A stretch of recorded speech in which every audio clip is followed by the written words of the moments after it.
आणि आता बातमी आहे आव्हाडांची। महाडमध्ये आव्हाडांच्या हातून घडलेल्या कृतीवरून सरकारचे सर्व मंत्री आव्हाडांच्या विरोधात हल्लाबोल करत आहेत।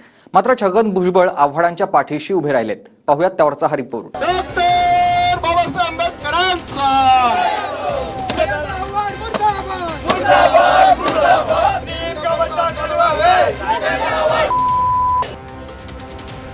महाडमध्ये जितेंद्र आव्हाडांच्या कृतीवरून महाराष्ट्रभर भाजपसह शिंदेंची शिवसेना आणि अजित पवारांच्या राष्ट्रवादीने आंदोलन केलंय। पण सरकारमधलेच मंत्री आणि अजित पवार गटाचे नेते छगन भुजबळ आव्हाडांच्या पाठीशी ठाम उभे राहिलेत। मनुस्मृती जाळण्याचा हेतू चांगला होता, पण आव्हाडांकडून अनावधानाने आंबेडकरांचा फोटो फाडण्याची कृती घडली। मात्र आता मनुस्मृतीवरून लक्ष हटवण्यासाठी आव्हाडांना टार्गेट केलं जात असल्याचं भुजबळ म्हणाले। जितेंद्र आव्हाडांनी मनुस्मृतीचं दहन करायचं होतं, तर त्यांनी डॉक्टर बाबासाहेब आंबेडकरांचा फोटो त्यावर छापण्याची आवश्यकता नव्हती। जी गोष्ट आपण फाडणार आहोत आणि जाळणार आहोत, त्यामध्ये डॉक्टर बाबासाहेब आंबेडकरांचा फोटो आपण जाळतोय, त्यांना फाडून टाकतोय, ती किती दुर्दैवी गोष्ट आहे। आणि समस्त मला वाटतं सगळ्या देशवासियांचा फार मोठा अपमान यामुळे झालेला आहे। त्यांची माफी मागून ती जाणार नाही। प्रसिद्धीसाठी आपण एका राष्ट्रपुरुषाचा अपमान करतोय, हे भान न राहिल्यामुळं त्यांना अद्दल घडण्याची आवश्यकता आहे। जितेंद्र आव्हाड एका चांगल्या भावनेने तिथे गेले। त्यांची भावना चांगली होती की मनुस्मृती जाळली पाहिजे, त्याच्याबद्दल कोणाच्याही मनामध्ये शंका नाही। आणि ते चित्र तिकडे लोकांच्या समोर केलं, पाडलं काय आहे ते पण पाहिलं नाही त्यांनी, आणि सगळ्यांनी ते तसंच त्याचं अनुकरण केलं। पण त्यांनी जे आहे नंतर माफीसुद्धा मागितली। हा मूळ मुद्दा जो आहे की आम्हाला मनुस्मृतीचं जे आहे चंचू प्रवेश नको आहे शिक्षणामध्ये, हा फोकस दूर होईल आणि फक्त तो जितेंद्र आव्हाड जितेंद्र आव्हाड जितेंद्र आव्हाड हे सगळं सुरू होईल। दादांच्याच दोन मंत्र्यांनी आव्हाडांवरून वेगळी भूमिका घेतली, तर भाजपचे नेते दरेकरांनी आपल्याला भुजबळांचं आश्चर्य वाटत असून त्यांच्या भूमिकेचा धिक्कार असल्याचं म्हटलंय।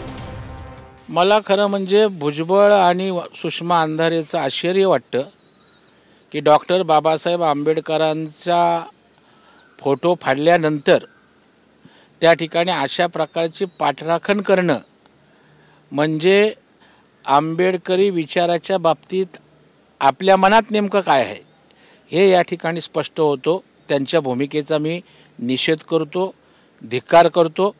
जर त्या ठिकाणी जितेंद्र आव्हाडांनी ही गोष्ट केलेली आहे, त्या ठिकाणी जे गुन्हे दाखल केलेत त्याचा आधार घेऊन त्याला तुरुंगात डांबलं पाहिजे। भुजबळ पाठीशी राहताच ट्विटरवरून आव्हाडांनी भुजबळांचे आभार मानले। माननीय भुजबळ साहेब, मी आपला मनापासून आभारी आहे। आपण ज्या पद्धतीने माझ्या मागे उभे राहिलात त्याबद्दल मी आपला कायम ऋणी राहीन। मनुस्मृती विरोधातील आपली लढाई आपण सगळे एकत्र लढू, हीच आपली सर्वांची भूमिका असली पाहिजे। आव्हाडांवर अॅट्रॉसिटी सारखे गुन्हे दाखल झाले, मात्र आपल्याला फाशी दिली तर मनुस्मृती विरोधात बोलणारच आणि मनुस्मृती जाळण्याचे कार्यक्रम सुरूच राहणार, असं आव्हाड म्हणाले। मला फाशी द्या, मला फाशी द्या। मी मनुस्मृती आणि मनुवादाच्या सनातनी मनुवादाच्या विरोधात उभा राहणार। मरणाला न घाबरणार कार्यकर्ता आहे मी। ठीक आहे ना, आम्ही गुन्हे झेलायला तयार आहोत, चुकी आमची आहे। त्यामुळे गुन्ह्यांना घाबरून मनुस्मृतीपासून लांब जाणारे कार्यकर्ते नाही। मनुस्मृती जाळण्याचा कार्यक्रम चालूच राहील, ते त्याच्यात कोणीही मला अडवू शकत नाही। यांना मला पुढे करून मनूला माझ्या मागे लपवण्याचं काम सुरू आहे, ते होऊ देणार नाही। माझ्या हातनं चूक झाली, त्याबद्दल मी जे काही बोलायचं ते बोललो। आंबेडकरांवर प्रेम करणारे समाजातल्या सर्व स्तरावरती माणसं आहेत, त्या सगळ्यांची माफी पण मागितली। कोश्यारींनी माफी मागितली होती का जेव्हा ते महात्मा फुलेंबद्दल बोलले होते? चंद्रकांत पाटलांनी माफी मागितली होती का जेव्हा ते शिवाजी महाराजांबद्दल बोलले होते? ये 12 साल के बच्चे क्या करते होंगे, याचा अर्थ काय होतो? त्यांना कोणी बोलायला गेलं नाही बीजेपी वाले की तुम्ही क्या बोल रहे हैं ज्योतिबा फुले के बारे में। भुजबळांपाठोपाठ छत्रपती संभाजीनगरचे एमआयएमचे खासदार इम्तियाज जलील यांनीही आव्हाडांकडून नजरचुकीने कृती घडली, पण आता राजकारण सुरू असल्याचं म्हटलंय। जितेंद्र आव्हाड राजनैतिक दृश्य आपण बघितलं तर ते आमचे विरोधातले आहे, पण जे मी प्रकरण बघितलेलं आहे मी प्रामाणिकपणे मला असं वाटतं की ते नजरचुकीने ते झालेलं असेल। आणि त्याचं जे बऊ करण्यात येत आहे, त्याचा विरोध ज्या प्रकारे, ते फक्त एक राजनैतिक षडयंत्र आहे असं मला वाटतं. राज्यभरात सत्ताधाऱ्यांनी आव्हाडांच्या विरोधात आंदोलन केलंय आणि आव्हाडांविरोधात घोषणाबाजी केली.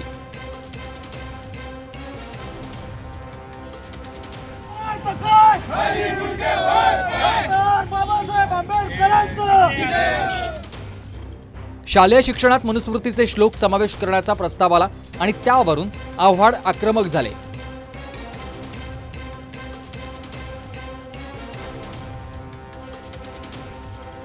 महाडमध्ये जाऊन ज्या ठिकाणी डॉक्टर बाबासाहेब आंबेडकरांनी मनुस्मृती जाळली तिथंच आव्हाडांनी आंदोलन केलं. मात्र तिथं बाबासाहेबांचेच फोटो असलेले पोस्टर आव्हाडांच्या हातून फाडलं गेलंय. आता प्रश्न हा आहे की भाजपची मनुस्मृतीवरून भूमिका काय? तर शालेय शिक्षणात मनुस्मृतीचा समावेश करणार नाही असं उपमुख्यमंत्री फडणवीस म्हणाले. कुठल्याही अभ्यासक्रमामध्ये कुठेही मनुस्मृतीचा कुठलाही श्लोक घेण्याचा विचार देखील महाराष्ट्र सरकारमध्ये कोणी ठेवलेला नाही, तो कधीही आलेला नाही.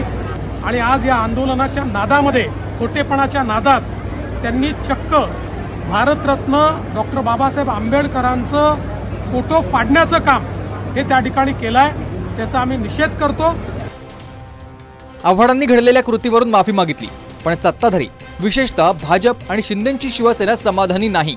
मात्र सरकारमधलेच मंत्री भुजबळ उघडपणे आव्हाडांच्या पाठीशी उभे राहिलेत. Bureau report, TV9 Marathi.